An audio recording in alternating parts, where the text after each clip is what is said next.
What's the pettiest reason you stopped talking to somebody? Because First of all, I did not know it was SeaWorld until someone said SeaWorld. Who wouldn't you date? The Podical Sons. What's up, y'all? Marvelous. And I'm not your average Joseph. And we are the Podical Sons. So let's start the show. The show that's hilariously inappropriate but intellectual beyond belief. You know it. So let's get it popping, man. Like, comment, subscribe, all the above, all streaming platforms possible. Podical Sons podcast. All of that. At the socials, Podical Sons, all streaming platforms and stuff. And you can run us through Google and stuff and find us over there too for the ones that can compute and find and everything. You gonna spell it out for them this week again? Nah. I'm good. Just take it in, just like, what's that? The melodic sounds of the Podical Sons. And then we can roll with that. You can also see these lovely faces on Spotify and YouTube and stuff as well. And YouTube. So let's get it popping, man. The clips also happen on TikTok and Instagram, but the full conversation happens on Spotify. On the socials. Man. So what's going on, man? What brought you joy this week, man? I got to rock out. I left the cock in though, but I got to rock out. It was a blast, man. It was a blast. I had a blast. It was a vibe for you. It was. After your punk ass said you need more Caucasian friends in your life.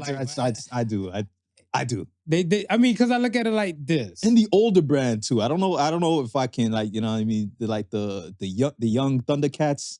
Maybe not too many of them. No, I think you gotta go kind of like your demographic. Yes. And I say like your demographic, your age group and stuff, whatever too. Because it's kind of like they can show you a whole nother side on that side of the world and stuff like that, whatever. Because the one lady that was there with the crutches and everything like that, whatever. Yeah. She's like, I wouldn't miss this with the world. She's like, I'm only 51. I was like, oh shit. Yeah. And then I was looking like, they're just the Caucasian side that never mixed with the hood side at all until. So it was all dope and everything. And like I said, like I talk to everybody, right? Right. And I realized that and stuff like as I get older and stuff like the true definition of that, whatever, right? I don't look at friends and stuff as just like a racial thing and stuff like that. I look at it something that we should come to a point where we should have open dialogues about each other's races and stuff, whatever, right? For sure. Like I look at it stuff like some of my Caucasian friends, we get down and stuff like that. One of my boy and my other dude and stuff, whatever, shout out to Jake, he'll become with some bullshit and stuff, and they say Nilla. Yeah. So yeah, I like he's not saying the N-word. Right. He's not saying nigga. Right. He's saying Nilla. So I was looking like something like my Nilla. He's like, Marv, that's R word. You're not allowed to say R word. Don't encroach, Marv. Yo. So I'm looking like, it's cool. And like, I call them white chocolate and stuff at times and everything too. And we have these back and forth dialogues and stuff, and they're open. He'll ask questions about the black culture. Yeah. And then this, and then he certifies the white boy thing. He's like, yo, you love a lot of music. He's like, a lot of music. He's like, I don't know if a brother in the hood know you listen to like certain type of things, stuff, whatever. They'll look at you different. But I look at it stuff as like, it's breaking these barriers down. Yeah. Right? Yeah. I don't look at it stuff when I'm looking at any of my friends and stuff, whether what nationality they may be. It's just more of the person who they are and what I know about their world. Yeah. How much they let me in. And if I don't know, they teach and vice versa. So we're just kind of good like that, whatever, right? But the older demographic for me, because, you have a generation on me and everything. Right. I dig it. Yeah. I dig it, whatever, right? Because they're looking like, yo, festivities start early. Yo, listen. Yo. I digged it. I was looking at my watch. And I was like, okay, we're less than an hour in, and the majority of people who are supposed to be here are here. You understand? So it's not like the band gotta wait for a good amount of crowd to come in. No, the band started on time. Yeah. The food was served on time. Yeah. And everything just flowed to the point where we could leave. We had our feeling we could leave early. We clocked in 4 hours. Yeah. 4 hours and stuff. And I was like, damn, the time went by. I was like, run it. I'm like, yo, I'm out, whatever, right? And then they're like, oh, you're not going until I was like, the way how the body works. I can reserve some of this energy so I can get my sleep in, so I can do some other shit. So it's like, it was all good. I think for me, I was glad to say that, like, you know, you came through Yeah. and you saw stuff for them, like that other world and stuff like that of like my peoples and stuff, whatever. Because before, sometimes it might be only me. Right. Before, remember, like one of the ex-boyfriends and stuff like that was a brother. You Yeah, know what I'm saying? yeah. So it's kind of like, you're who I can talk to. Tonight, you know, Yeah, no. relationships mash up now, whatever. And like, Yeah. hi, my name is Token. Yeah, no. It was dope. And I think exactly what you're saying, just like the age demographic was right on point for me. To, you know, to the point where, you know, I was getting in my little white boy groove, and my white boy dances. They were like, see, and that's the I didn't racist part. know. That's the racist part. Why you gotta call it white boy? I don't see much black people dancing like that. Carlton? You're the only one. No, that we know of. So I'm getting in there. I'm doing my thing, and even the white people were shocked. So I guess it is racist because they don't expect black people to be dancing like that. But I had to let them know, and I think that's when I said, you know, nah, I grew up on Chum FM, and you know, Chum FM is a traditional, you know, a rock station in Toronto. So my mama was everywhere, right? Yeah. My mama had all types of friends, same thing. So I emulate the same kind of energy in the world like my mom, right, and stuff, right? My mom had like from Jewish friends to Italian friends to like, you know, your suburban Caucasians and stuff. just like my mom, just like my everywhere. mom, yeah. So it's kind of like I've been plugged in damn near everywhere and stuff already, right? Right. Like I remember it wouldn't be foreign to us if we went to go check old, like a biker type dude. His name was Terry, and he used to like fuck with Santana a lot. Right. So in my youth and stuff, I knew Black Magic Woman. I knew a lot of like Oye Como Vaz, like those type of things and stuff for there. And that's way before I was born. I was born in 85, right? Yeah. So I look at it stuff as where I'm going these places. I always love music. And if my mom bring me here, these people might listen to this type of demographic. Music. Right. I go over here, I'm getting this kind of stuff, whatever, right? Yeah. Especially like being in Miami and around those times and stuff, whatever, in the late 80s, early 90s. Yeah. Like the Gloria Stefans will come up and stuff, whatever, right? So like everywhere that my mom is dragging her child and with her demographic of different friends, I'm getting a plug of different types of music. Right. So it was just kind of like for me to continue on, it felt, let's say this, when I got to a point in, let's say in high school, it's like my world wouldn't expand. I knew it was time for me to leave Cleveland. Okay. Because I was so plugged in from so many other places, culturally, to kind of just be limited like that. Right. And it's like all love for like, you know, like my Cuyahoga River people. Yeah. And everything like, but I just look at it stuff as like, yeah, I'm not gonna be who I'm supposed to be. Yeah. Because I felt kind of confined. Right. And that's why I love with the Beyonce that is it Linda Martell? With the, you know, these boots are made for walking. Is that okay? She was saying like genres is a tricky subject and stuff, whatever, right? Like it'll keep you confined, but who the hell needs genres? Yeah. And like, why do we have to be as Black people just confined to like hip hop, R&B, blues? We created damn near everything. So I look at it stuff as like, why not have access to this and why not have access to that? And they will fight, whatever. And I always say stuff when they hate on Black people. I'm like, you could put on a black pants or any color shirt. Any color shirt. If you want to talk about yellow, yes, and black, brown and black, white and black. Damn near everything. So I look at it as stuff as where it's the same thing with the genres and everything. Like I find it so dope where Truth Hurts, you know, I kind of blame DJ Quick for that beat. For the beat. The Addictive. Yeah. I blame him for her not taking off where she needs to be. Right. But I look at it stuff as like just that whole merger of the R&B world with a hip hop tone to it to the whole Bollywood bang. Yeah. Right? And I'm looking like, I can fuck with this. And then when Jay-Z did like the Beware the Boys with Punjabi MC, I can fuck with this.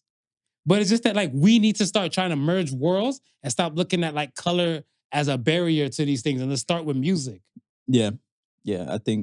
I mean, music is a universal language, right? Bingo. So it's why we stop speaking it. It's something. Why did we stop speaking as people? It's something that definitely that we can use to actually break down barriers. And like I said, man, I listen, man, I was singing at the top of my lungs and these is like the classic rock songs, and it's not typical when, because you know we still look fly. we still show up in our flyness.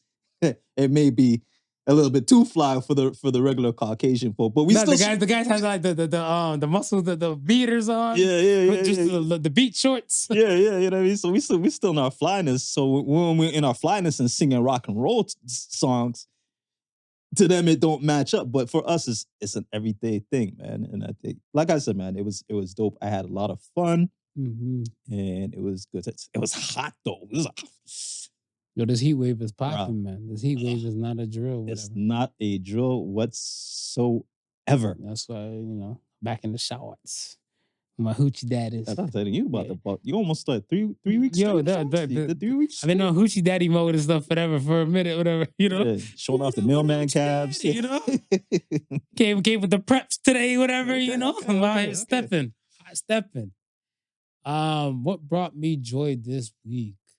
Yeah, but that was a moment though, for that. Yeah. Little man enjoyed his birthday. That was great too.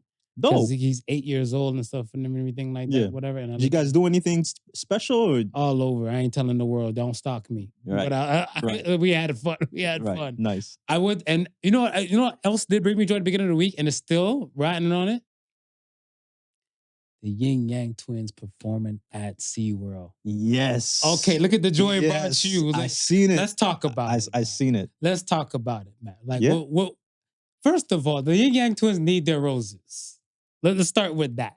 They do. Because I look at it stuff as like, I never really thought about it. So I thought about it, whatever, and I'm looking at the clip of them at SeaWorld turning it out. Right. I was like, yo, SeaWorld is turned out. I forgot that's where Shamu and his cousins used to be kicking it. Because it was it felt like yin yang in this thing. So I was like, they need to do more concerts and more shows. Well, first of all, I did not know it was SeaWorld until someone said SeaWorld. I was like, oh, they're at SeaWorld? I'm like, okay, this is not, this is not the 90s tour. The 90s tour go around and hit these spots. 90s tours never hit SeaWorld as far as I know. No. But even if it was here, I would look at stuff as like, what is it? It used to be Wildwater Kingdom. What is it? Wet and Wild or something like that? Wet and Wild, yeah. Okay, so with them now, I don't know, back in the day when it was Wildwater Kingdom, they used to do the soca fets on like one side and stuff, whatever, right? Yes.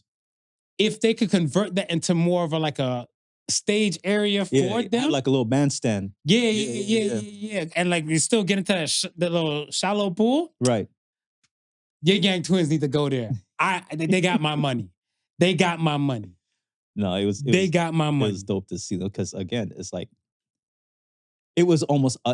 I'll be honest, it was a complete forgetfulness for me because I haven't heard of them performing in the longest time. That's what I'm saying. And I look at this, I was like, yo, you see the thing and stuff too is I'm a millennial, right? And that was all our shit, right? Yeah. So I look at it, stuff as like. Yeah, but they were older. Like, they were older, like, players and everything like that, whatever. So I didn't really, like, knock them and stuff and say, like, oh, they're not our age demographic and stuff. But it's just that, like, you hear Nelly on tour. You hear this person on tour. You don't really hear the Yin Yang twins. Well, that's what I'm saying, yeah. So now when I'm seeing this, I'm like, is this a new tour thing? I was like, yo, I need to know where the tickets sales is for Toronto because I'm there. Yeah. I'm there, my guy. Yin Yang twins and stuff, yo, they revitalized like the booty shaking ass music thing for me. Like, and shout out to definitely 2 Live Crew, Uncle Luke, and all of them and stuff, right? Yeah, but again, what you're saying that was time. That was more my era. That was more my era, right? This is my beef I have with certain type of people. I guess this is a controversial moment now, right? Yeah, because it turned out at a party one night we were talking about music like this and stuff too. Which had more of an impact? Baby Got Back, Sir Mix-a-Lot? Yeah. I Want to Rock, Uncle Luke. Ooh. I want to say I Want to Rock, Uncle Luke. But the Caucasians, no Baby Got Back. Baby Got Back is getting spun. Yeah. I Want to Rock is hardly getting spun now. Yeah. So then, like, I look at this stuff as, okay, As in, like, picture another one-hit one. Not saying Sir Mix-a-Lot or Uncle Luke is one-hit wonder. I was No. put it on the glasses. Yeah, to put it on the glasses. That was a hidden track for the home perverts. Yeah. But I look at it stuff as where, okay, let's say was it Mark Morrison, Return of the Mac? Right. That's all you know him of. Mm-hmm. Like Sir Mix-a-Lot, you know him for Baby Got Back. Yeah. Some people just know Luke from 2 Live Crew, and the real ones know that, you know, I Want to Rock and, you know, all that good stuff is and everything. You know, Uncle Luke, right? Yeah. I look at stuff as I don't hear I Want to Rock spent too much, not even in black parties, and I'll say that with my chest. Yeah. But I hear Baby Got Back. And then they argue with me. They're like, Uncle Luke, he fought for everybody to curse in the game. And yeah, and I think that's what probably makes Uncle Luke more of a standout, because the controversy kind of hit him. Yeah. And that's what, you know, it kind of magnified it. No, but Baby Got Back, that was definitely a time where the underground kind of was able to seep through and break through pop? it, yeah, and break pop. Because I remember when that was that's why people don't really remember Put on the Glass that much, because it didn't really break pop as much as the other song, right? But yeah, that definitely was a time, and to just hear those classics like that, you know, I would put Thing in that same era, or put Rump Shaker. Yeah. You know, all I want to do is and that was it. And then it got kind of docile, because hip hop was more like, I want to look cool, I want to party and bullshit like that. So then when Outkast was doing their 1-2 clapping type of, you know, vibes, everybody was still like bars, look serious, more serious thing. Because around that time, I think, Outkast was probably the only group that was still on that faster pace type hip hop. For me. Yeah. For me especially. Yeah. So then now, one night I'm chilling, I'm watching BET Uncut. I'm like, everybody in the club know what's up. What's why you turn? I'm like, what kind of song is this? I didn't know who the fuck they were to me, but I just saw Ying Yang and a thing. Ying Yang, Ying Yang. And I was like, and I just saw the one chick start popping in the bikini. I was like, I need to go to a strip club and just throw money for no reason now. As a young high schooler, couldn't make it. My eyes have been open. Yo. I've seen and then the glory. after that, like, yo, shake it like a salt shaker, like, yo. And then, like, you know, like, I want to say them with their other fusion songs, everybody knew them for, like, you know, and that shake. Yeah. Bubba Spark, I found you, Miss New Booty. So I'm like, yo, the Ying Yang Twins deserve their roses, man. Club dominated. They were definitely club dominated. Get Low? Definitely club dominated. To the window, to the wall, to the sweat dropping down my balls. Definitely club. That's quoted in movies. Mm-hmm. So I'm like, come on, man. Yo, so listen, man, Ying Yang Twins, man, Toronto, man. They're Toronto. Yo, I'm there. We'll find a venue. We'll find a venue for you, man. I buy the ticket. Okay, so let me ask you this before we move on and everything. Which is more? This is my new controversial shit. Which is more impactful? Get Low? Juvenile, back that ass up.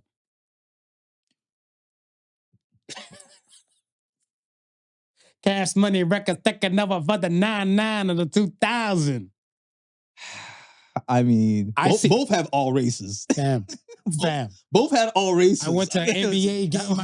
I saw some Caucasian chicks with no ass just trying to throw a longer back because they're backing their ass. Whatever, back up. They're backing their back up. You know, and I look at it, I was like, yo, this song can never die. Even when you hear it now, whatever, it's like, I feel like every auntie, because now I'm an uncle, so I'm assuming the aunties and stuff, whatever, they inner hoochie is coming out when the song, they're like, that's my song. They not going to act right. Maybe to the window, to the wall, to the sweat drop down my balls. I'm gonna have to still say Ying Yang, man. Skeet, I'm gonna still have to say Ying Yang, man. That's fair. Yeah. That's fair. Shout out to Juvie, the great, man. Shout out to Juvie, the great. You not, you know, you getting your roses too, man. Juvie, you held it down as well. Yeah, man. Like I said, these is like the club anthems. They were club anthems. You understand? If like hip hop heads, you bopped, but if you were at the club, those were the songs that you wanted to rock to. Mm-hmm. Those are the songs you want to rock to. Okay. let's get to the polls, shall Okay. we? That was a good monologue. Yin yang in the thing. First poll of the week was: would you pay for a millionaire's dinner bill? And your punk ass said something different on the show and stuff, whatever. Your punk ass said you would and everything like that, but your Yes. punk ass ain't bring no bottle on. Oh, we're going to like the rich and affluent the other day, motherfucker. It's definitely rich and affluent. Yeah. It's definitely a different elk. Yeah. You see, there's a cigar area for the debutantes For the debutantes. and everything. Yeah. Oh, I own this. I do that. Mhm. So 30% said they would, Okay. like yourself, but 70% one would not like me. All right. So I understand your reason and your logic from the folks that, that missed last episode. Go back to it. You can hear Smooth input and stuff on it and everything. Everything he did say was valuable and real.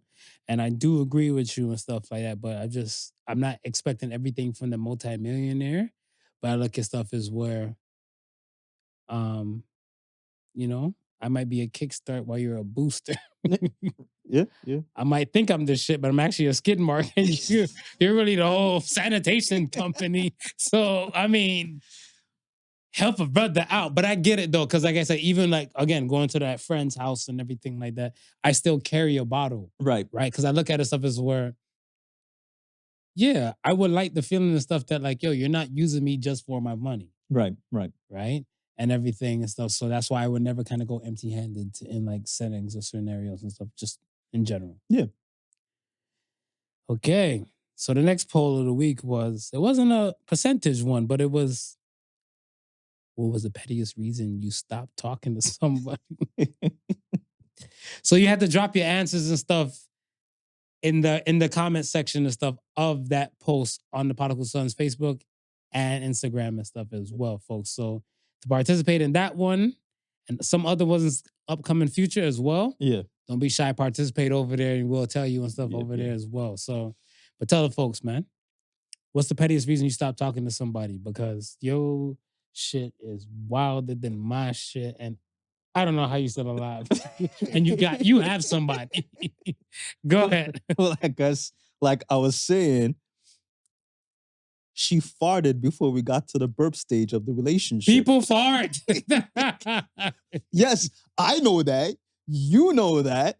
But we've been through this already listen, shout out to fellow podcasters. We had this topic on the show already where women don't fart until they feel like they're comfortable enough to fart. Bingo. Yes. So if you farting right off the bat, it's catching me off guard, and I have to wonder about you being too comfortable around me. So So I'm gonna try and defend you want said woman. the farters? Now, what if you made a second feel like an hour? With time, we've lost hours and hours together. I felt that comfortable around you. Yeah. A little toot it won't make you boot it. At least don't catch me off guard. Burp first. Burp. It came out at that burp end. first, man. It came out at Burp that first, end. man. Squeeze it. Squeeze Try and force it back up. Once again, on expectations. Yo. People are people, man. People are people. I think for me, the pettiest reason is like, hear me. And people gonna come for me, especially women. Yeah. But I know which women are gonna come for me, the dry lip women. So I say this and stuff, whatever. Notice, let's say, a Walmart or those type of stores and stuff like that, whatever. And let's say certain, I'm gonna say, I would say more of the Walmart types. Yeah. But they would have like lip balms and stuff like that for women, like on the checkout, on the way to the checkout and everything and stuff. Yeah. I feel like women have expensive shit, like, I don't know, let's say MAC or whatever company that would produce a lip gloss. Yeah. To like EOS, and I'm not shitting on EOS and everything like the Evolution of Smooth. Yeah. I'm not, but like even like them, where like MAC price and EOS prices are two different like Oh landscapes. yeah, for sure. But I look at it like, yo, you can't fall short from them making some kind of like moisturizer for women's lips. Listen, Men's I've seen the gauntlet from MAC gauntlet. from MAC Okay. to EOS, and they'll rock with the even lower bargain brands than that. Yeah, like even Yeah. I even like I want to say like the Dollarama, like those places and stuff, whatever. They'll get even smaller things and stuff, whatever. Like I seen one, I guess it's supposed to taste like jelly beans. I looked at it like, what the hell is this? Like jelly beans make lip balm now, whatever, jelly bellies. I was like, you got something to moisturize your lips. So there's no excuse. There's no excuse, man. There's no excuse. And like, this was like a second date, because the first date, it was kind of dried up, like the bottom lip, right? Right. So I look, I'm like, you know, She forgot environment. She forgot the lip gloss. Yeah, maybe. Yeah. So, but me, the asshole that I am, I go reach for mine because I keep mine on deck. Right. Right. So I'm like, you know, blurt this bitch out though, whatever, because they ain't cut the check. They cut the check. But I'm out here like, yeah, you're funny. Yeah. Put my shit back away like, hint. Hint. No? Then I was like, all right. Then I was telling a homeboy and stuff at the time, and he's like, you gotta give a girl a chance. You gotta give her a girl a chance, man. Right. I was like, Fair. fuck it. Fair. All right. Fair. Second time and stuff, whatever. She's like, yo, come to the house. We'll go for a little walk by the park, not too far from her spot, whatever, right? So I'm like, I bet. Boom, boom. Sandpaper again. Bottom lip is sandpaper. Wow. And then I was like, let me see. So I see a mirror. She has a mirror by the doorway. And I was like, once again. And I was like, oh, I dislike when my lips are dry. Hint. Hint. And she's like, yeah, you ready? Let's go. I was like, you know what? That was a second chance. I'm done. You can't get two more than that. And then what is you, the woman of your dreams? Like the woman of my dreams would know to moisturize. Hell, let me moisturize you. What's worse, the dry lips or the dry legs? Lips. Dry lips.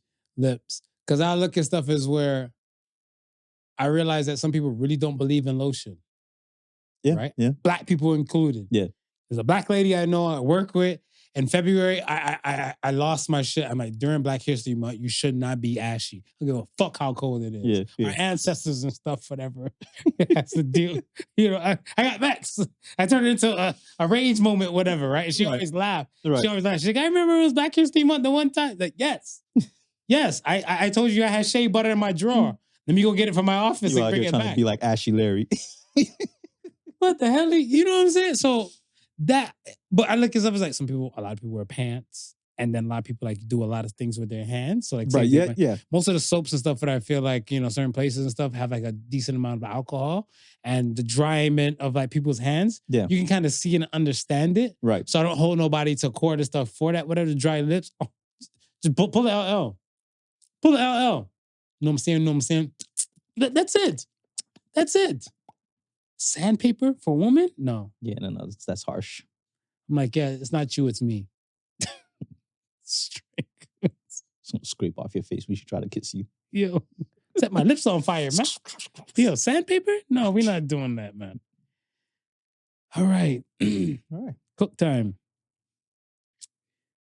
My first topic for you is, do you believe in the Department of Justice when they said that there's no Epstein list? I believe a lot of eyebrows were wiped that day. Yeah, and a lot of eyeballs were rubbed. I was rubbing like, you motherfuckers. Yeah. I was like, how? Because it, like, okay, I'll say this. With now us as human beings so plugged up with, let's say, the internet, right? Right. Where it's kind of like, if one person has a little bit of information, their shit is making the net. Yes. Right? Yes. CIA is known for covering up a lot of things. Oh, yeah. Let's be real and be honest. Oh, yeah. Right? Out of nowhere, when we found out about the list, how are you going to convince the people that are not Americans, who are plugged into the internet constantly, to just miraculously believe that No list ever existed. No list ever existed. When we were waiting for the longest, how many episodes did we have wondering when they were going to release the names of the list? At least two. At least two. A few more than that, whatever. Because I think when we were talking like Ghislaine Maxwell and stuff, whatever, how she knew some stuff, right, and all the above, and then now you're just saying like, okay, so Epstein killed himself, and there's no list. Do they take us for idiots? Yes. Yeah. Yes. Yes. So no. I don't even think they take us for that, because I think they realize we're smarter than the average bear. Shout out to Yogi. Shout out to Yogi, man. But I think they're blatantly looking at us and saying, we're gonna tell you this, and there's nothing you can do about it. You just gotta accept it for what it is.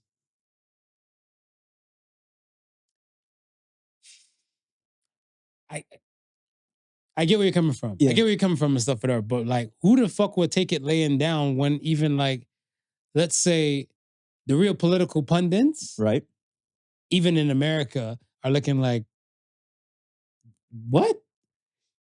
Like the ones who have some kind of sense, yeah, and then the other ones and stuff act like nothing happened. I'm like, oh, you were bought off.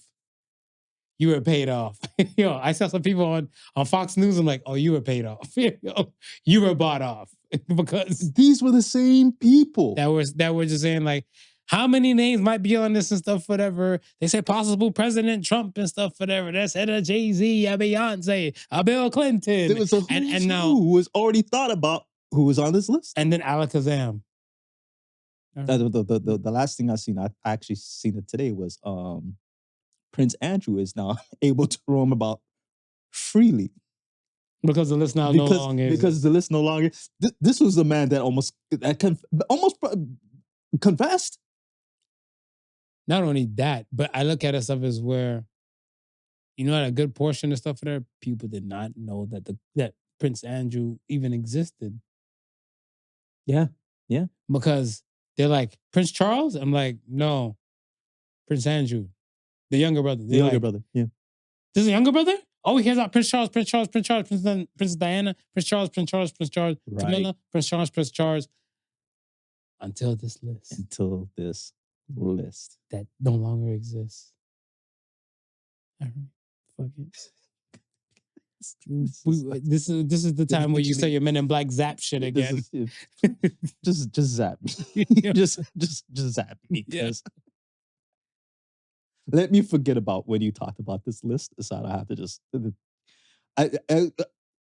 I feel insulted. Because like Same. I feel insulted. Same.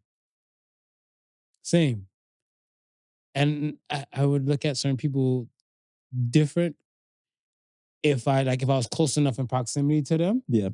And it'd be like, let's say whatever celebrity or whatever affluential person, if I knew that they would have possibly been on the list, yeah, be like, yo, you always going out to this ranch. What's up with you in the ranch? You know, I like ranch dressing. You like going to a ranch. And he'd be like, you wouldn't understand till be like, yeah, there's no, the list don't exist. The list exists in your head. It'd be like, you're sus. Well, what's funny is that the list doesn't exist, right? But yet still the flight manifest does. Because they ain't say the flight manifest doesn't exist. Hey, sir, look into the flash. Yeah. No longer. Yo. What manifest? Yo. These people. Before we move on, though, talk about Alan Dershowitz says he knows about the list and he knows who's on the list, but he ain't saying anything. Let that one marinate. Yeah. Is there a list? Is there not a list? Like what do you guys want us to do no more? Jump through a hoop or fire and stuff? Bark like a dog? But the funny thing is that at this point, and see, and this is how it all works, because at this point, if they get Trump out the office, decide to impeach him, and then say that there was a list, we're going to hear that the list has been destroyed. You think so? Well, they're already saying that there is no list. If there is no list, you can pretty much destroy the list. That's very true.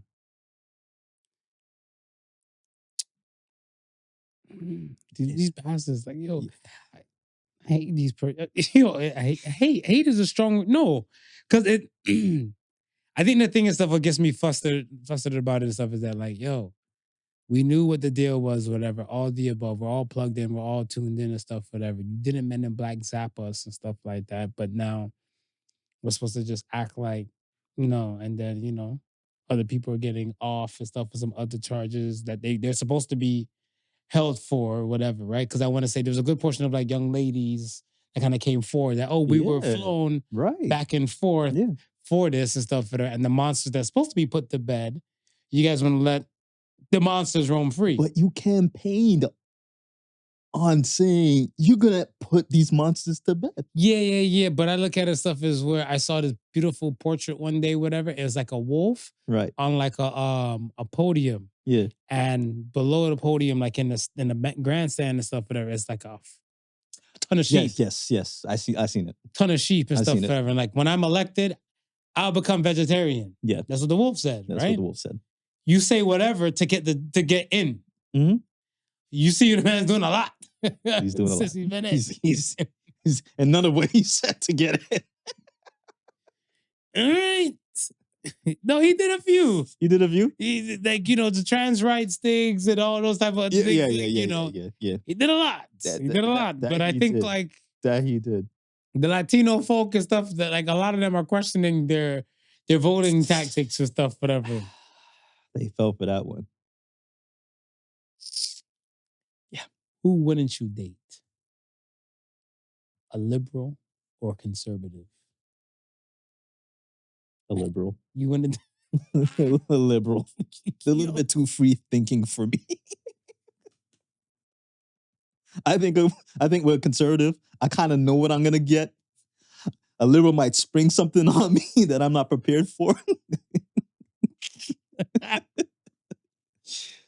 Yo, you said that with your chest so effortlessly. Yo. Yeah. What's wrong with a liberal? Just like I said, they're about this. They're too free thinking. Are people? We spoke about this before in the past episodes and stuff, whatever. Like, are people still? You feel like too free nowadays, or you feel like they're not free enough? I think certain things need to still be a little bit policed. Such as you're free to think whatever you want to think, but I don't think everything should be acted upon. I like it. Yeah. I like that. Yeah. That's very broad, very general, but it covers so many different type of landscapes. Yeah. Well said. I like that. I rock with that, whatever, because I look at it stuff as like, there be some people out here, boy, and like, there's the truth and there's their reality, right? Right. And then when they try to bring their reality and stuff as like the truth and stuff, whatever, I mean, like, yeah, rein that shit in your house. You can put on a diaper when you go in your house and stuff at whatever age. Yeah. If you are 31 years old, you want to rock a diaper? Cool. You want to do whatever? Cool. I heard this, this is like way back, and I heard this one dude say this, and he was like, the difference between faith and fact. You can have faith that you can stand up in the middle of the road and a Mack truck will come and hit you and you'll survive that Mack truck hit. Okay. But the fact is, you stand in the middle of the road and that Mack truck coming full speed and hit you, you're certainly not going to survive. Yep. Faith and fact. I got to start using that. I like that. Yeah. I don't know. For me, a liberal would be kind of an issue thing, but I'm considered myself like kind of center liberal-ish, but I like structure and I like order. Yes. Right? Yeah. And I think there's certain things and stuff where like, I feel like some people are too free and some things need to be kind of reined in. Like I look at it stuff as where if we're not reining certain things in, why do we have like an age, just like a parental discretionary, like advisory type of thing? If you want to let shit just be free and roam free, Yeah. right? Like I look at it like, oh, they're like these kids might be too young to consume this, but yet you having them enthralled into like the fray of it. You know what I'm saying? Well, I mean, I've been hearing them trying to get rid of that whole age thing. To be continued. And again, it's that liberal thinking, right? It's like they trying to get rid of the age. It's I think mostly in the European countries where it started first, where they're trying to get rid of that age of consent. Which country? You know, you got a country in your head? No, I can't remember exactly which country it was, but I heard the legend has it. Legend has it. Legend has it that allegedly Tiger used to take Kylie Jenner to France Yeah. when she was underage, so Yeah. he can get it popping. Yeah, and then fly back and fly back.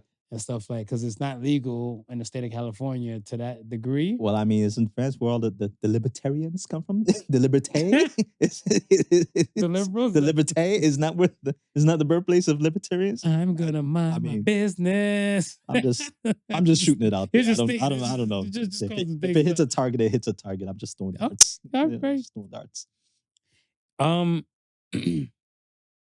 Is there a group of people that you do hate?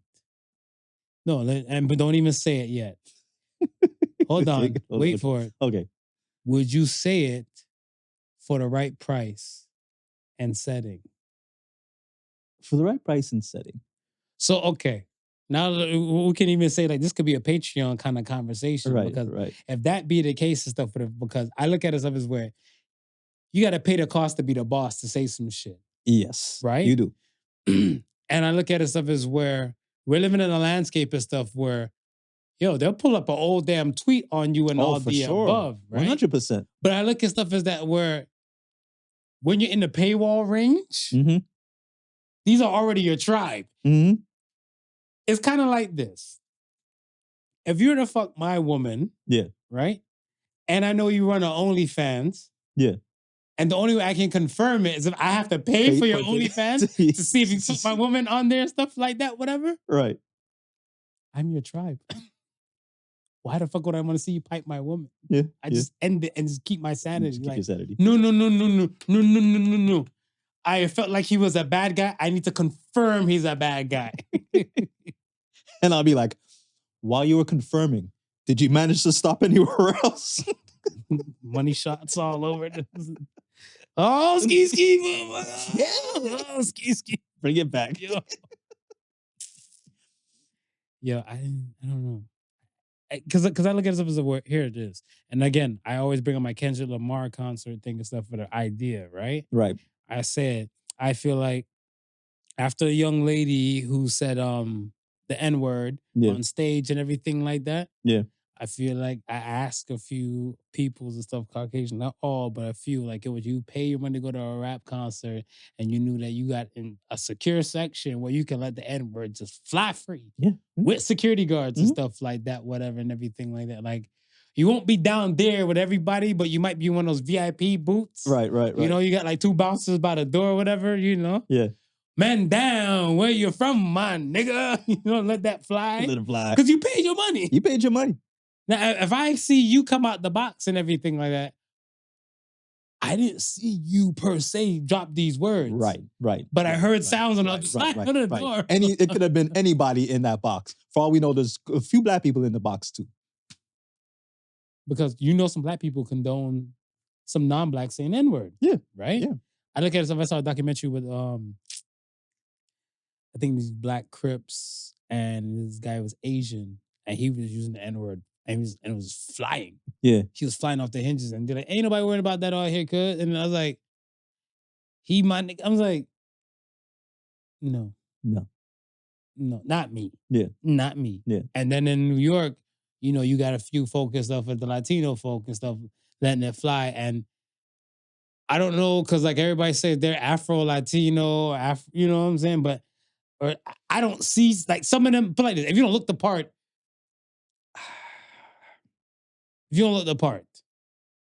But I mean, do you think we're partly the blame for it? Because we looked at it as we've seen it. It's a term of endearment.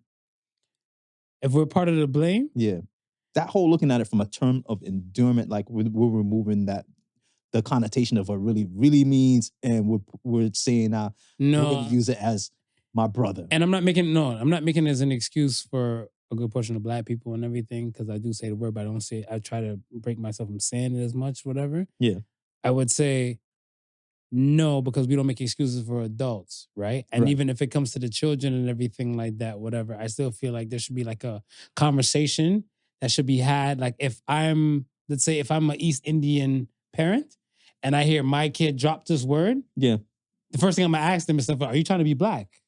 Yeah. Because that's their term of endearment. I'm pretty sure like there might be a term of endearment for them. Like the Filipino folk, I heard them say like kuya or pinoy, like, like, it's like brother. Yeah. And like, like their brother, like kuya. And so I'm looking at them like, yo, that's their term of endearment. Right. So for me, even trying to say it one time and stuff, I had Filipino people turn around like, look at me like, did the Black guy just say kuya? Yeah. What's wrong with him? You know what I'm saying? Yeah. And then even like, let's say something like, forgive, but like, coolie. Yeah. That's a derogatory word. Yeah. But yet it's still like amongst themselves, they say it. But okay, amongst themselves, they say it, right? And they know it's a derogatory term. But that's their word. But as a derogatory term as it is, and apologize for it. Do they use it in their music? Like I don't know. Like will it show up in their everyday music? Because that's what I'm. Yeah. Some like I think Young Brother and stuff like that. Yeah. So Because that's what I'm saying. Because I mean, it shows up in the music. We make it so casual in our music, right? But then we want it that our music goes worldwide, right? So then if we're putting these things in our music and then expecting our music to go worldwide and then hammering on them because they're now saying it. Like if you bought that record in the privacy of your home, say it as much as you want. Say it as much as you want. I'm not going to tell you not to say it because it's in the music. You spent your money. You spent your money. You spent your money. If you got your streaming service subscription and stuff, whatever, you spent your bread to do all that. But I just know for a fact that like there's a time and place for everything. Oh yeah, for everything. 100%. And I think the ones and stuff that don't understand that, I feel like conversations need to be had for them and stuff, whatever, until like just once. Yeah. Because there's a thing of accountability out here where I feel like we keep wiping from like even our children. Yeah. Right? Like I heard this mother say it and stuff the other day about, I think her daughter's 12, I believe. And she said her daughter's like her daughter's 14. Okay. And she's having a baby. And the mother said, the daughter gave her a reason like, well, you always wanted grandkids and I'm more mature than most of the kids in my class. Right. And her boyfriend and them been together for 2 years and stuff like that. And while she's in school, the mom can take care of the baby. And the mom's like, I know people are going to come for me and everything like that, whatever. I'm looking like, eventually the accountability still has to fall back on said girl. Yeah. Not saying the mom is not going to be there forever and stuff for them. But I'm like, what if? Yeah. What if the mom just decided to change her mind? It's still your child. Yeah. So if at 16 now, it's still your child. So we still need to teach these kids accountability. Don't just like, oh, this shit would be wiped off and stuff when you turn 18 or you have a whole different world when you become an adult. Right. No, there's some lasting stuff you might do and it might hold with you for the rest of your life. Oh, yeah. There's tons of kids that have been put on trial for murder. Yeah.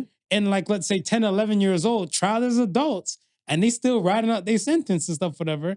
They didn't know better, but hey, accountability is real as shit. Yeah. So if you want to say like whatever the case, like I said, pay the cost to be the boss, that means you pay extra for security detail at these concerts. Yeah, I agree. And again, you know they're gonna say it around people who are the most comfortable with saying it. Like even when you brought up the fact that their parents should be disciplining them when they hear it, I really don't think they're using it around their parents because it's not. They already know that it wouldn't be acceptable amongst them. Right, but then okay, if you bring it back to even their demographic and their peoples and stuff, then let's say they're not Black. Right. Right. it's a black people term of endearment. You're not black. But this is what I'm saying. They So feel why so would you- they feel so comfortable though with it being a term of endearment that they feel that they can call each other. Like I'm like, but you can't. But why would you even want to? Is my thing. I saw this girl, I've seen Baddies before. I've seen an Yeah. episode of Baddies or two Yeah. or a few. Yeah.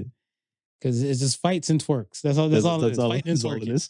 And In extreme language. an extreme language. Yeah.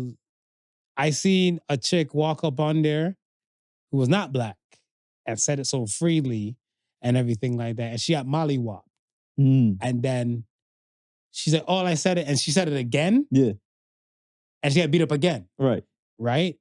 And it's like, she's not going to survive in that house because she set everybody off from saying it. Yeah.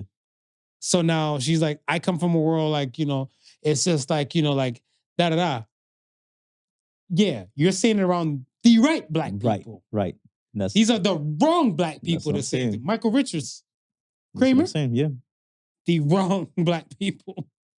Well, even Cat Williams said, like, you cracked the joke. He's like, he said around the right because he left in pieces. He left in one piece. Mm-hmm. If it was the other ones, it'd be like, Seinfeld, hang up, broke up Kramer. So that part. Let him have it. Yo, I want to ask you, who is the light-skinned version of you? Steph Curry. Steph Curry. Steph Curry. Explain. Because I know you can't shoot like Steph. Nah, but he's relentless in his pursuit for goals. And you're a family person. Okay. Yeah. I apologize for using my tone. Yeah, well, I so, like you know, it. No, Yeah, it's apology go- accepted. yeah, I think go- I because I can't shoot like him. Yeah. So I get where you're coming from.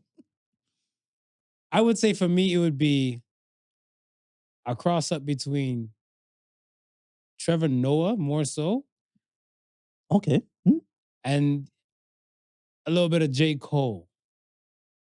So Explain for the good people. So okay, so the Trevor Noah aspect and stuff, whatever. I think Trevor Noah always been doing his thing and stuff, but Trevor Noah had a record of dating. So did I. And I look at it stuff as where with him, I think especially when he stepped down from like the Daily Show, Right. he's been more on a pursuit of like understanding. Yeah. And truth. Yeah. And I think when that great shift hit and stuff like that, not saying he's always an intelligent man. Yeah. Right. And his way with the words and delivery and stuff, whatever, is good as well. But I look at it stuff as where I've come to myself and stuff where like, yeah, status don't mean shit. And the same thing for him. Yeah. Because if you thought about how much bread he was making a year from being on the Daily Show, Yeah. it's not the money. No. It's the integrity aspect and stuff for him. And I'm on that route and stuff as well. Right. Where I look at stuff as where there's not too many people that can stand in like a Cat Williams, a Chappelle, like these type of people can dance in that range and stuff of like a Trevor Noah. Yeah. And some other people and stuff, they went to Diddy parties and stuff like that, whatever, right? Or they took the checks and stuff and they became something else. Right. And I think for me, it was there. The J. Cole aspect and stuff, whatever, is for me the Gandhi aspect when like, especially when it came to like the Kendrick Lamar and Drake thing. Yeah. He's like, yo, I'm out. Like, if it's distance breeds fear, proximity breeds care. So if it's not close enough for me to give a fuck, or close enough to people that I interact with, whatever, yo, keep that shit over there. I want my peace, curtains and flowers. Right. Cole's still doing his thing. Still doing his thing. Still doing his thing. Be free. Yeah. So that. He's actually, and I mean, it took, I wouldn't say it took a while, but he's out of that conversation. While that Drake and Kendrick is still going on, he's out of that conversation. Yeah. Okay. I wanted to ask you, like with the Canadian, with like Canada just passing and everything and stuff like that, right? Yes, sir. It had me thinking, who has more impact? Who had a bigger impact in Canada now? Queen Elizabeth II, right? Right. Hazel McCallion. Oh, I'm gonna have to go with Hazel. I'm gonna have to go with Hazel. There's some English folk that's not gonna be a fan of you, sir. There's gonna be a lot of Canadians that are. They gonna be wrapped up. I felt like we give the Queen way more flowers than we did Hazel. Yeah. Okay. Do you know when the Queen was buried? I remember the day of the funeral. Do you remember the setting? Even a month. Even if you give me the month. Nah. Okay. Nah. You know what year? Was it 2023? There you go. 2023. There you go. Hazel died in the same year. She died in the January. She died in that. Yes. She died in the Yes. January. And okay, so her birthday and stuff, whatever. True. She died. Let's say this. Her funeral was the same day Uncle Bunny died. Right. Because I remember specifically when I was watching it, like on the TV everywhere, I was like, oh no, Hazel died today. Like, no, she died January, I think like 29th or something like that, whatever. But her birthday, so she would have been 102. She Right. lived longer than the Queen. Yeah. Yeah. She lived longer than the Queen. Yeah. She been doing a lot of to and fro from like the booth works and groundwork and stuff here. I always looked at herself when I went to the Queen's Plate one time. I turned to somebody at the racetrack because I wasn't a gambler. I'm like, is Queen Elizabeth coming? They're like, she came one year, but other than that, whatever. No, I'm like, so I'm just name it like Hazel McCallion and Cup or something like that, right?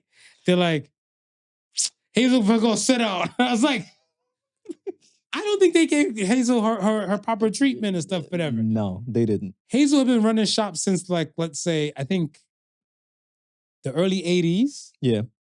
Cause like, yeah, she's longest married, like 36 years. Yeah. So like from the early 80s to all the way to like 2014. That's when she stepped down in 2014. Soon as she died, streets filled. You not have to pay for parking. And I was gonna say maybe not so much the rest of Ontario, but I think Missisauga understood who they had. But you never lived in Mississauga. Okay, you lived in Mississauga. I lived in Mississauga. How long? Approximately. Maybe about a year and a half. Did you put respect on Hazel when she's running the shop? No, I was one of the few that put respect on her before I moved to Mississauga. Exactly. Yeah. There's some people and stuff that have never moved to Mississauga, probably been in Scarborough all their life. Yeah. But they know. Yeah. They know and put some respect on Hazel. Yeah, because while all our other mayors were screwing us around. Some were on drugs. Some was Hazel was holding down Mississauga. Hazel was holding down Mississauga. She was still holding it down, whatever, right? Even when it came to, I think, like the weed thing and stuff, whatever, too. I think that was the funniest because I think even she stepped down. I think she was probably spreading the word to Bonnie. Yeah. When Bonnie was running things and stuff in Saga, like, yo, we're not bringing that marijuana stuff in Mississauga. And everybody knew, like, yo, you can get weed in Toronto. You can get weed in Brampton. Right, yeah. You can't get it in Saga. And then I guess as soon as Hazel died, the landscapes changed. The landscapes changed. I'm like, put some respect on Hazel. Do you think Hazel would roll in the grave if she saw Mississauga today? Oh, yeah, for sure. What would be one of the factors? Just the fact that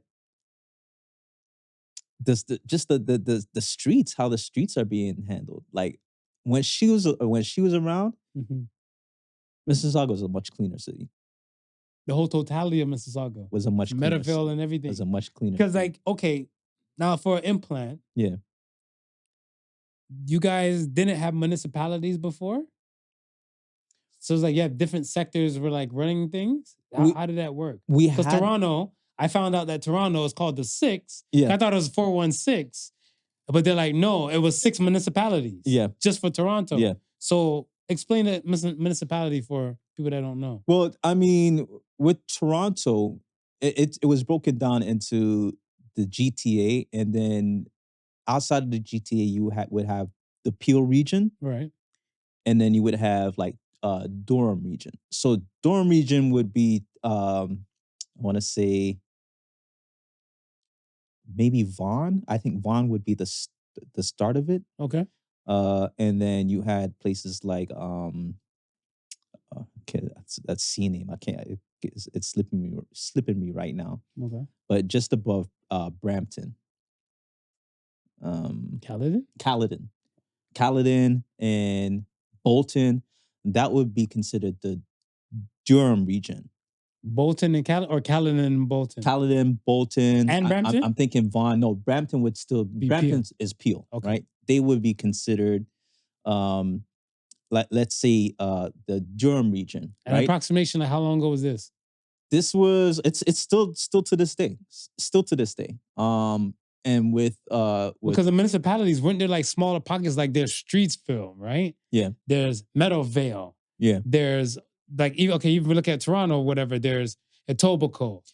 There's Milton, like Malton. There's so many other parts and stuff, whatever, right? So they're broken down into the municipalities, but the overall governance of it would be like, okay, when you say those like Streetsville, Missisauga, Like Meadowville, Brampton, not so much Milton where we're in now, because Milton is considered Halton. Right. But at one point it would have been the Peel Halton region. Okay. Right. So even though they're municipalities, they still have like a governance that they share. Mm-hmm. They share in responsibilities, right? So a pool of money will go in, and then that pool of money would take care of all that area. Because at one point, Mississauga felt like they were holding too much share of the Peel responsibilities. Mm-hmm. So they want to pull away from Peel and just be on a mega city on their own. Which they are now. Which they are now. Yeah. Right? But I think just that what Hazel was doing was, under that umbrella, she made sure Mississauga had their fair share. So the cleanups, right? It wasn't just governed by Mississauga alone. It was a Peel region thing. Mm-hmm. But she kind of put her foot as the step of like, okay, well, we're leading the way for Peel. So we're gonna make sure these services happen within our city. I don't think it's like that no more. I think it's being divvied up. And not only has it been divvied up, a lot of it's been privatized, right? So even with Toronto, the GTA on a whole, where the government used to take care of the cleaning of the streets, the garbage collection, that's been privatized. Now that it's been privatized, the service is not as good as it once was. I've heard that. Right? I've heard people say that. So it's the same thing within the city of Peel. Before, when Hazel had that shit privatized. But now that it's not, the cleanup is not as good as it was at one point. So Hazel had it privatized? No, it was that shit. Or she had it public? Yeah. Okay. No, because you said Hazel had it privatized. No, so I mean, no, wait. Yeah, that's what you said. Yeah, so when I mean not privatized, but like public works, right? So again, within Toronto, it was public works, but when it came privatized, all hell broke loose. All hell broke loose, right? Gotcha. So and this is what's happening right now in Mississauga. Like a lot of that services have been privatized, and we already know once it hits the privatized realm, it's always about how much of money we can make, and the quality of service always deteriorates because they cut down on it. Right. So that's what one of the things that I've noticed is like the city of Mississauga is not quite how it used to be. And that's what I was saying and stuff too. Like I even like on the Friday, yeah, I was off. So it was self-care, just kick back, relax, maxing, just because little man's birthday was on the Thursday. Okay. So I was up and down like a toilet seat. So I was like, you know what? The Friday, I'm gonna like hang back. Yeah. And just catch a breath and stuff, whatever, because I had another missions and stuff to do like on a Saturday and then Sunday here. So I was like, let me create this day for my damn self. So the same place where I met Jazz, like, you know, shout out to Jazz and stuff like that, whatever. I said, you know what, fuck it. I went there to go get my feet done. Right. So I went in there just dolo, strong on him, like, yo, you got space for me? She's like, yeah, I make room for you and stuff, whatever. She's like, I knew you'll come back. They always come They back. always come back, whatever. She's like, we have magic here. We work with magic and like, yo, I'm feeling like a baddie. You felt the magic? Yeah, You felt the magic? I felt the magic. You felt the magic. The chair and everything and stuff, whatever, was the whole thing. And when I'm talking to her, shout out to Chu, I'm talking to Chu, she's saying the stuff, She's been there for 21 years. So she's seen it. So she's definitely. She seen said the within the change. past 10 years, the landscape has changed. Right. Right? She said the landscape has changed.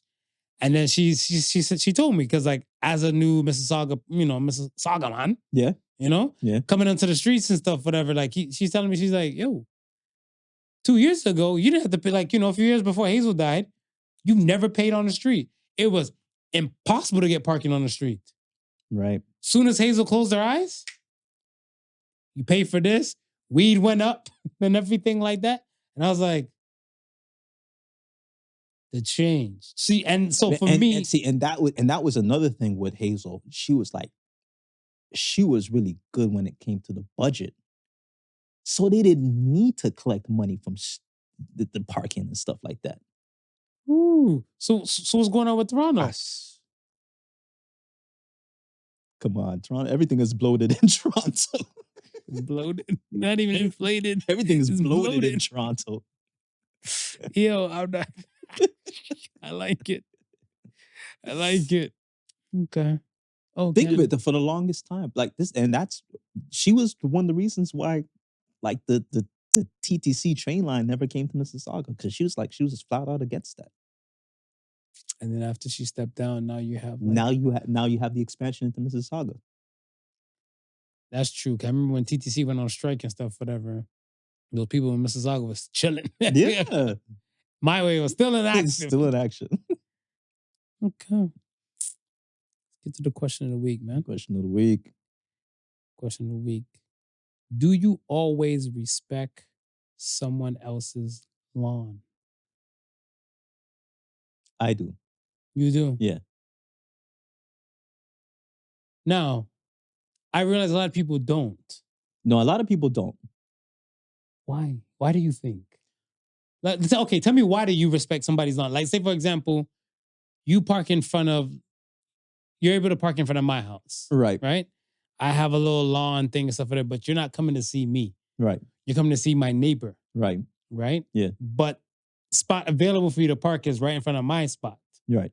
On a boulevard. Yeah. Not crucifying you. Go be great. Now, when your party heads out on the passenger side, all I hear is, the sound of stepped on grass. Yeah, yeah. I got a problem with that. No, you should have a problem with that, because they ain't helping you with the maintenance. And I think that's kind of why I grew up respecting that, right? Because we had a house, and my father religiously took care of his lawn, right? And when you see how somebody takes care of their lawn, bingo, you kind of grow up respecting that, because especially if you see other people's lawns that are well manicured. I think even when you see the perfect manicure look, yeah, all the more reason to get the fuck off the person's lawn. Yeah, stay off my shit. I look at it stuff like, it doesn't have to be perfect and stuff. I look at it stuff like, yo, this is your heaven on earth, your piece of heaven. Yeah. Who the fuck am I? I don't pay bills in this bitch to come. No, but I mean, sometimes if it's not maintained, it's like you just don't give a shit about your lawn. So I ain't really gonna give a shit about your lawn. But you always respect somebody else's lawn. That's what I'm saying. I'm saying.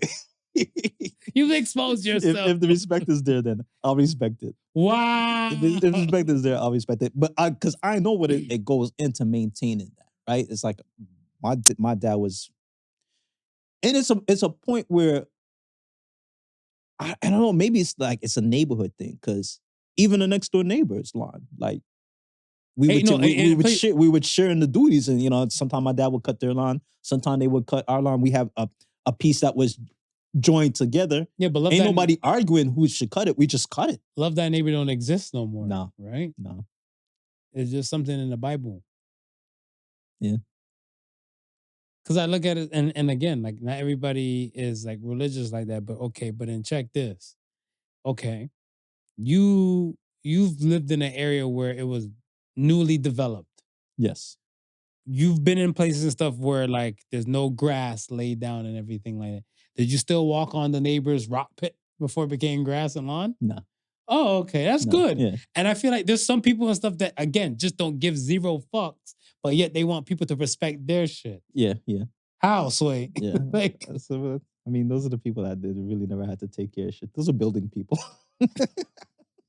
People who lived in buildings and had their shit taken care of for them. I feel like I've seen people and stuff that I know for a fact through and through Yeah. has been living in houses and don't. Mm, Because I look at it stuff as like, I think probably because they weren't responsible of their lawn work. probably. Yeah. Okay. Let's get to the Ask the Sons, man. That's the Sons. First Ask the Sons this week comes from Cross Guardian. What minimum wage job do you have to own a house today? Ooh. You have to be retired and working at Walmart as a greeter. Yeah, minimum wage don't make sense here, right? It does not. Minimum wage does not. Minimum wage is what, 17 now? I want to say 17. Yeah, 17 now. And yeah, people who live in houses and stuff. Like, let's say this. People who live in houses and stuff, or they're told the horror stories, like how much it costs to own a house and stuff today. Yeah. It's not making the cut. No. You have professionals that are barely making the cut. $17.20 an hour in Ontario as of October the 1st, 2024. Yeah. So now let's do this little real quick muffs. All right. 17.24. We'll times it by like 7.5 for like 8-hour shift. Yeah. We'll times that by 10 shifts. And then we'll times that by 2. So 1 month, you're seeing $2,500, we'll say. Right. About. Right? The average 1-bedroom apartment? Oh, the average 1-bedroom apartment and stuff now, like, it varies. So I want to say, provincial-wise, Ontario, Yeah. if the 17.20, you're better off living way outside the major city. Okay. Because you can probably get a 1-bedroom and stuff for probably like $1,300-$1,400. $1,400? Right. Okay. So I look at it stuff as like, that's not really the hit. It's the house. Right. We're talking about a house. What do you got to do to own a house? Because what are down payments going for now? Because if you multiply the $2,500 times 12, but that's only 31 racks. Because I only say the 1-bedroom apartment to put it in perspective, because people can barely even afford the 1-bedroom apartment. Some of these people are not even looking at the house is not even in their vocabulary. And that's what I'm saying. Like because even places like, shit, I saw some chick, she was on like somewhere. She touched the gram somewhere I saw. Right. She bought a bagel. She bought like, let's say like a hot drink, hot beverage, just say a macchiato or some shit like that, whatever. And 2 bagels. Yeah. In California. How much do you think rent there? USD. You gotta remember, you gotta think USD. I want to say maybe $16. $32. Your eyebrow went, yeah, $32. To get 2 bagels and a hot beverage. $32. $32. And I was like, well, fuck no. So now you got to look at stuff as like, even like cost of living in places like that, right? They're saying the average person in Canada is now paying 40% of their money is going to tax. Yeah, like 30. I saw 36%. Yeah. Yeah. That's real. So it doesn't pay to pay taxes. No. Because I was looking at it for the longest, because like I looked at it stuff as where, and I heard somebody having this conversation and stuff, whatever, like, oh, they'll pay their taxes when they can. I was like, that's very liberal of you. Very liberal of you. That's what I was saying. And then they would explain this stuff. They're like, yo, you know how much money you give into like paying taxes and all the above and stuff for a year? They're like, yo, why don't you just stack when you're somewhat to feel the grunt or hustle hard. So when you do feel the grunt and stuff, it's not even a grunt. It's probably like a little like flicking off your hand. Yeah. Right. And I'm looking like, they're like, well, if you're in a position where you can't even survive the grunt and you don't have enough to stack whatever. Right. And I'm like, humility needs to kick in. It needs to kick in. Humility needs to kick in. But like, yeah, most of these places aren't set up for anybody and stuff to live like that in North America alone. And that's why it kills me how people are in this space where they're like, I don't need anybody. Like, the fuck you do? No. You're going to need. You're going to need. Yeah, that's good. That's a good damn question, man. It is. Shout out to Cross Guardian. Next question comes from boss_Bravo. What is a not for safe work male lifestyle hack that you can share? Oh, I'll go first. Hold my beer. Okay. Beer holding. Washing your ass. Every grown ass man needs to wash their ass. That's a male lifestyle. Everybody should. I heard a chick tell me one time. I'm even starting before. I heard a chick tell me she went to go give a guy a head and he had a turd in his ass. She said it was smelling like garbage and stuff like that. I said, you are a dirtier woman. Yeah. She's like, she didn't know until like when boxes fully came off and stuff, whatever. She saw like the little brown. Wash your ass, especially before you see a lady, dog. Like, wash your ass. Some of these people I can't even take serious because I know they don't wash their ass. I'm just dumbfounded right now. What? You and wash your ass and moan during sex. Those are my two. Give me back my beer. Yeah. The moaning during. How do you not? How do you not? Like, how do you suppress it? No. How do you suppress it? No. You have to. And I seen it. I was once one of that demographic and stuff like that as well. Yeah. I look at the stuff as, let's say this. But not even a grunt? No, it might be like some way out of pocket dirty talk that like you heard in a porn. Yeah. As a young kid, let's say this. I think so. Yeah, I seen a porn before I had sex. Okay. Right. Let's say I probably seen a porn and then like within like a year's time frame and stuff like that, whatever, I've had sex. Okay. Right. In the porns that I saw, the guys only made noise when they came to busting a nut. Yeah. Shout out to Lex Steele. Yeah. Right? So, as a young, impressionable teenager watching this now, whatever, why not do the same thing? It's the woman doing the hooting and hollering and stuff like that, whatever, right? Yeah. So, me in my head and stuff, whatever, is that like, you know, my dick ain't little. She hooting and hollering, mission complete. So, when it comes to the Shazam, you know, then we good to go and stuff, whatever, right? And I thought that was good enough. But feedback means a lot because I remember a woman told me and stuff, whatever. She's like, yo, so let me get this straight. I'm going to be bobbing and weaving, necking and chinning, tears come in my eyes, giving you head, and you're sitting there like a Silence of the Lambs? Fuck no. I was like, oh, yeah, Clarice. Oh, Clarice. Your name's Clarice now. Yeah. And I was like, and it goes a long way because like I remember like same when we had the conversation and stuff, whatever. She's like, what if I stayed there and stuff, whatever, and I just turned my head and just like, I'm like, it would feel like rape. She's like, bingo. Yeah. Give some good positive feedback. She's like, when I'm moaning and I'm letting out all of this and stuff, I'm letting you know, like, hey, you're doing a good job. You're doing what I like. Right. And vice versa and stuff, whatever. So I was like, you know what? I think at that time when I got that lesson, I was probably in my 20s. Yeah. So from since then, whatever, sing R&B tunes in your ear. Of course, man. It's words of encouragement. Don't feel like you should be embarrassed. No, you shouldn't. I want to say a lot of men don't wash their hands before they use the washroom. Yes. I'm like, I work in a hospital. How do you touch your junk with dirty hands? I don't get that. Smooth. The moaning just orgasm. I work in a hospital, right? Yeah. And I remember like a long time ago before I even started working in a hospital and healthcare and everything like that. I remember my mom probably took me to go see somebody sick in the hospital. And I think say I had like a pen or crayon. I was a young kid at the time, whatever. Hit the ground. Mom was like, yo, leave that shit. Don't touch the fucking hospital floor. It's just dirty. Yeah. People done bled on this bitch, died on this, sneezed on this. This shit's dirty. Yeah. Whatever, right? Yes, we know housekeeping might come through, whatever, but working in healthcare, some housekeepers don't do shit. Okay? Let's keep it a buck.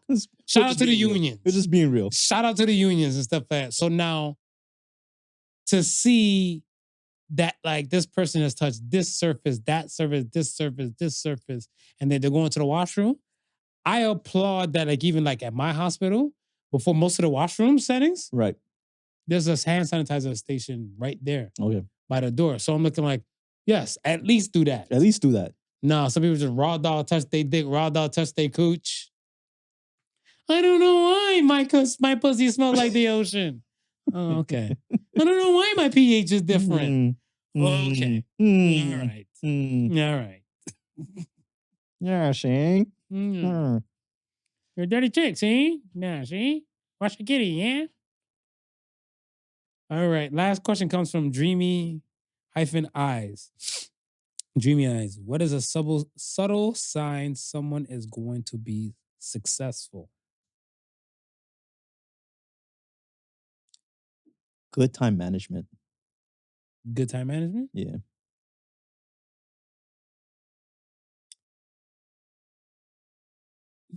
Yeah. What do you mean by that? Rock with that. Explain a little bit more on that, whatever. Like- Subtle sign is that the good time management. So what would time management show you that they're going to be successful? Because there's a lot of people that can show up at like no shade to like minimum wage jobs. Yeah. And they can work their minimum wage job all their life on time and never be successful. Well, apart from just showing up on time, just managing their day-to-day activities, like being able to say, okay, at maybe before even I get to work, I know I can wake up at 7 and by 8, I have a good like workout routine in, right? After work, I'm going to give myself maybe 1 or 2 hours of TV and no more. I'm going to focus on something else.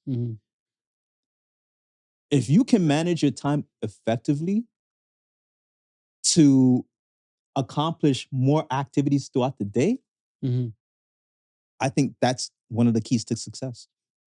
Okay. I see where you're coming from now. I would say you have to be a self-starter. If you see a person who's a self-starter and like they don't need to be motivated to do something, Yeah. and they do it because they know like it's their job,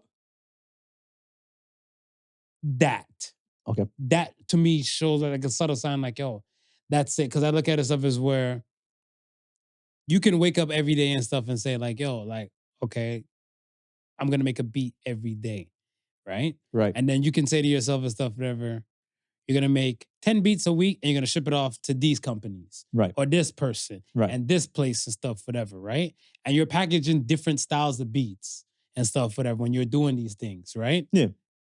Eventually you're gonna strike gold because your beat might not fit well with this company, but this company might Over adore here. it. Yeah. Or and same thing with the genre thing. That's what I'm like, company over genre. Right. Because I look at the stuff as like, your beat in your head might think it might be a hip hop thing. Yeah. They might use it for a Burger King commercial. See? Shout out to Bootleg Greg. I was about to say, see? And you were hating on my project Brooklyn. Man, fuck that Project Brooklyn. No, like, you're right. You're right. Absolutely right. Then I put some respect on Project Brooklyn and stuff. But even that, something like that where, okay, let's bring it back to Project Brooklyn. How many companies did you put Project Brooklyn to? Oh, I just threw it out there because it was such a wide. Because it was just such a wide range. I didn't think of any company not to send it to. Okay. Yeah. Because I look at it stuff as where, and this is where I look at it as where you keep pitching these things and stuff for them and just send them to like different outlets and different places. Yeah. And they're gonna eat it up because I never would have thought that like for me fucking with Burger King, when Burger King in America used to have like 3 mini burgers, they had like their original sliders in a box. Yeah. To hearing Burger King rapping on their commercials. Yeah. I was like, yo, it had to be somebody's like, man, this shit needs a game changer, man. And then he just put it and BK, have it your way. And I was like, that's dope. Yeah. So I look at it like somebody kept pitching, trying new stuff and keep doing it. And I'm like, yeah, if you're self-motivated and you have the determination to know like, yo, I got this one job, I'm gonna stick to it and do it without anybody telling me, now you're gonna be successful. And also with just to build upon what you're saying, you never know when the time is for the right, or when the right time is going to be. Bingo. Right? So you opportunity knocks for those who's ready to answer. So you keep doing that, right? And it took it may have taken somebody to get into that position of saying, okay, I'm the person who's now going to choose what we do with Burger King commercials. Right. Right? Because old money is gone now. Old money's gone now. This is the Right. new money in now. And he's saying, yo, we need that change. Right? Here, your stuff comes across his desk right on time. You may have been doing it for maybe 3 or 4 years. Yeah. But it came on his desk right on time. Because I remember, on the Canadian side and stuff, whatever, they had, let's say this, Got Milk was a slogan everywhere. Yes. Got Milk was damn near everywhere, from America to Canada, a lot of places and stuff. Now, when the Canadian dairy farmers start doing with the more milk thing, whatever, with the rapping, the pop, and like a rock version, like, straight to your bones, stick to your, and then he did the rapping thing, more milk. I was like, keep trying these things to get these people to keep, you know what I'm saying? Mm-hmm. And I'm like, especially in marketing and stuff like that, whatever, I look at it as where you might not have the best handle, Right. but I guess if you keep just throwing out there stuff, somebody might have the card, Right. business card, and might be like, you know what? I got somebody I can give this to. Yeah. Yeah. But if you're not throwing anything or you're not doing anything and you're not self-motivated because you did it 5 times and you got no holla. Yeah. And you're like, yo, I got better beats than whoever the fuck. Yeah, but that person got a better work ethic. That's what it usually That's why you're not successful and that's why they are. That's what it usually boils down to, the work ethic. So that. Yeah. We're here. Yeah, we're here. Yay, we cooked. Good time management. Yay, great time management. Go with the So Say the Sons this week. So Say the Sons this week says, love and loyalty comes before lust in the English dictionary. So Say the Sons. I feel like, a lot of people need to kind of control their lust because their lust kind of overrules their loyalty, and you don't want to give up your house for a hotel, a night in a hotel. That's real. Yeah, like it's control your lust, because I look at it as where I'm a King Arthur man, my damn self and stuff like that. Let's look at the whole thing with Sir Lancelot moving in on Guinevere, right? So I look at it as where you knew this was the king, but you weren't loyal enough to the king, and you let your lust take you over for you to cause this great violation and stuff within Camelot in itself. Yeah. So, and it goes just not, like I said, it's a timeless tale where human beings haven't mastered the wants and needs within themselves. Yeah. So we need to find time to master that. All right. So see the sons. So see the sons. Lusty mall falls up there. Right? We were surrounded by hungry eyes on Friday. Maybe they should have played that one. Hungry eyes. Turn out the party. You probably would have seen a geriatric bra fly off. You know the pointy ones? The cones? The cones. Like, comment, subscribe, folks. All of the above. All of the above. All streaming platforms possible. We appreciate y'all for rocking with us, man. We're here. And thank you for listening to the Podical Sons. Remember, the difference between genius and stupidity is that genius has its limits. Peace and love, y'all. Be well. Keep well out there. Peace and love. The Podical Sons with Not Your Average Joseph and Sofa King Marvelous.